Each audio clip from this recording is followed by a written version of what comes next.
At this juncture, you might be wondering kung saan ba natin dapat ginagamit ang Chinese remainder theorem. Well, aside from the fact that it is needed when we are trying to solve a simultaneous set of linear congruences, ay meron din tong vast applications sa cryptography, computer science, and programming. But we will not be tackling that much.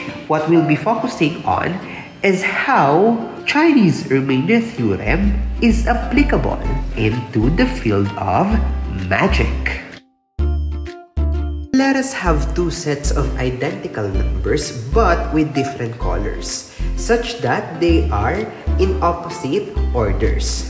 Say, yung set 1 ay naka-arrange as 4, 3, 2, 1, while set 2 is arranged as 1, 2, 3, 4. Then, let us reshuffle them in a way na yung pinaka-number sa taas ay ating papupuntahin sa ilalim. So, bawat reshuffle natin or sa bawat galaw natin, yun ang ating magiging movement.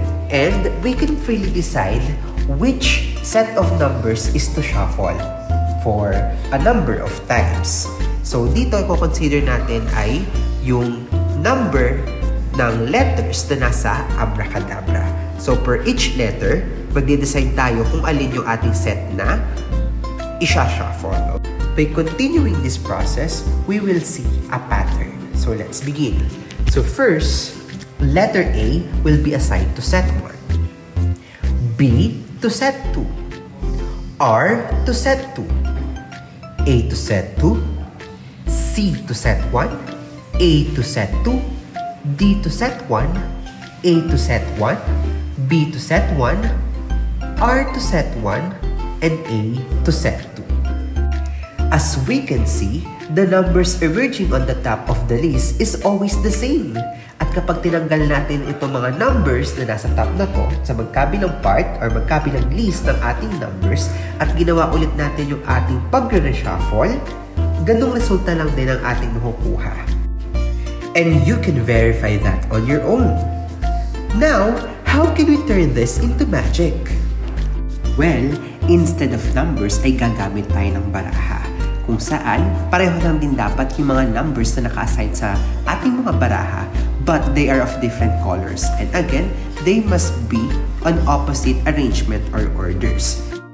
You must also have someone as your audience, and that someone must choose or pick the card na ating isha-shuffle using the number of the letters of the word abracadabra.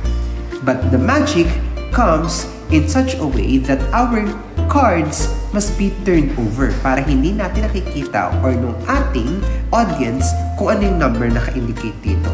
But at the end, after pulling all the top cards, we will be revealing that these cards are actually the same. And that is where the magic enters. Like, who would have thought that mathematics is also behind the tricks that most magicians present in a birthday party or even in a talent show featured in national media? All that because of the discovery of Sun Shi. Thanks, Pao. And thank you for reminding us that mathematics allows us to work smart and not just hard. That ends our discussion for today.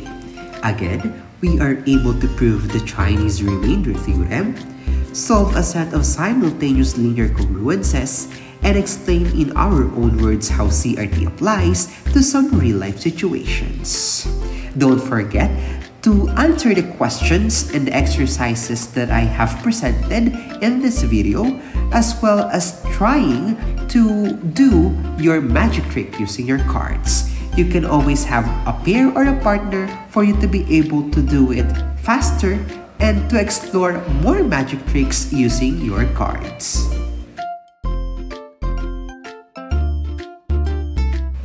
On to the next lesson!